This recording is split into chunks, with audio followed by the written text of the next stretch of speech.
defend the realm. Join the Geek Legion of Doom. Oh yeah, join the Geek Legion of Doom. Paul Sampson directs, writes, produces and stars in Night of the Templar, also known as Knights Templar. This is a 2012 low-budget sort of slasher movie. The story.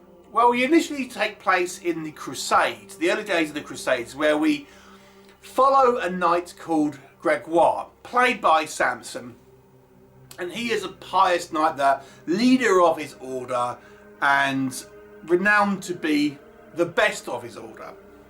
And they come across a large amount of gold.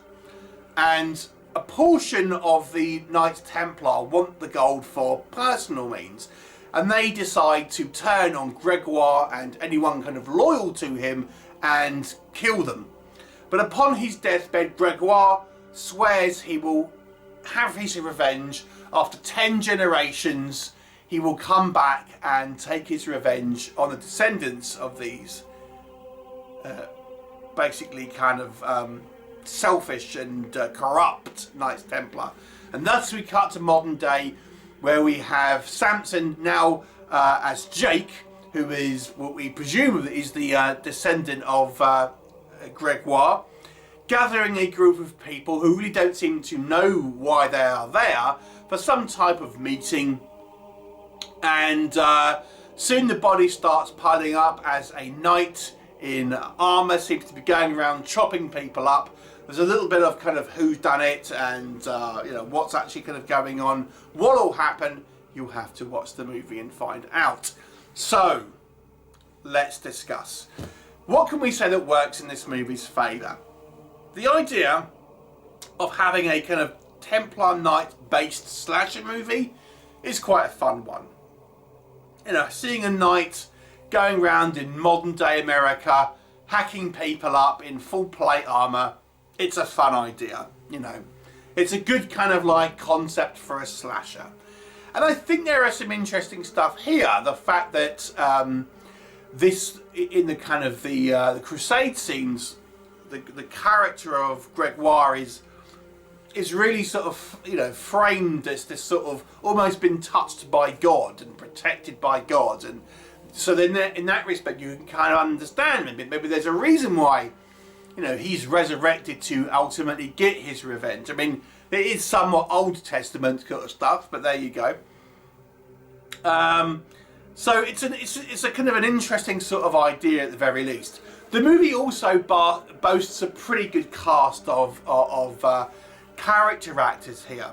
Norman Reedus, of course, from The Walking Dead, Udo Kier, Billy Drago, and probably most notable is David Carradine, in which is reportedly his final feature film role. So you've got a pretty good cast there. The movie has a few kind of fun sort of gore sequences, nothing too grotesque or anything like that, but sort of fun, practical, you know, sort of shots and stuff like that of limbs getting chopped and things like that. And the movie does try and have a little bit of a twist in regards to the proceedings and a little bit of a misdirect, I suppose. And it kind of oscillates between kind of flashbacks to the Crusades. It gives you a little bit of variety about what's kind of going on as well. Okay, let's talk about, though, what does not work. So, I'm presuming the majority of you have heard of the man Tommy Wiseau, director and writer of The Room, because this is kind of like Tommy Wiseau's lesser known cousin, Paul Sampson, the man in charge of this movie, directing, producing, writing, starring, because this movie, like The Room, is a kind of incoherent jumble of a movie that was clearly coming out of someone who really didn't know what they were doing all that much. Now, Sampson looks like he's had a fairly kind of long career, certainly in front of the camera, in kind of relatively minor acting roles, to be honest with you. But being completely kind of in charge here, it just seems like it may be a little bit he bit off more than he can chew. So let me give some context as to why I say this. The movie's plot is a meandering mess of a film. And the majority of the screen time is a group of people sitting around a bunch of sofas, basically acting like caricatures. And that's the bulk of the movie.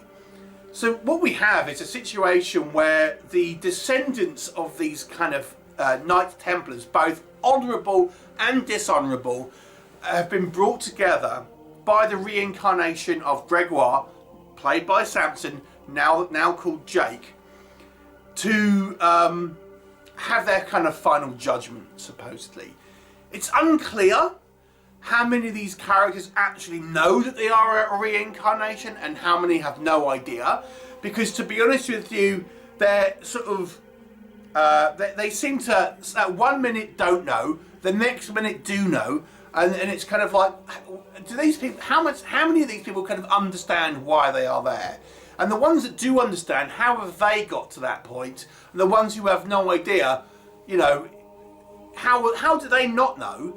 And is it then really fair to judge them on, you know, the kind of like the descendants 10 generations ago? It seems like a really kind of messy movie in some respects. I mean, I get if you're a psycho killer, like Halloween, you know, you're going to go after your kind of your family members. I guess there's things like that, but you know, it's trying to sort of say these people are responsible ultimately for their descendants.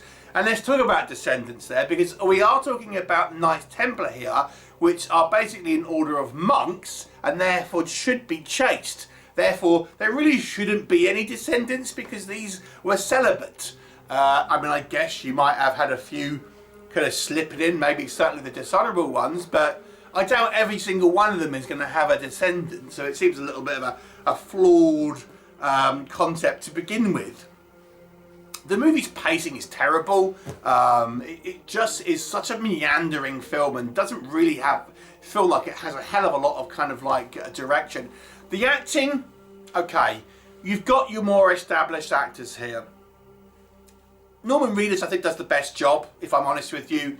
David Carradine, Udo Kier, you've got Billy Drago, sort of sleepwalking through their roles. But everyone else is pretty terrible, it must be said. You know, the line delivery here is quite trite, quite embarrassingly awkward at times. The actual dialogue itself is really kind of ham-fisted, it must be said. Samson, you know, obviously the guy in charge of this movie, some of his lines, I'll give it credit, there's a couple of funny lines, I'll say that. But a lot of the kind of the line deliveries and the actual dialogue is pretty terrible, to be honest with you. The movie maybe spends a little bit too long kind of going back to these kind of crusade scenes. I think it's interesting, but like we didn't need to spend quite as long there. And I think that the way they are sort of spread out through the movie, it's a little bit, I mean, it's fairly obvious in some respects what's going on.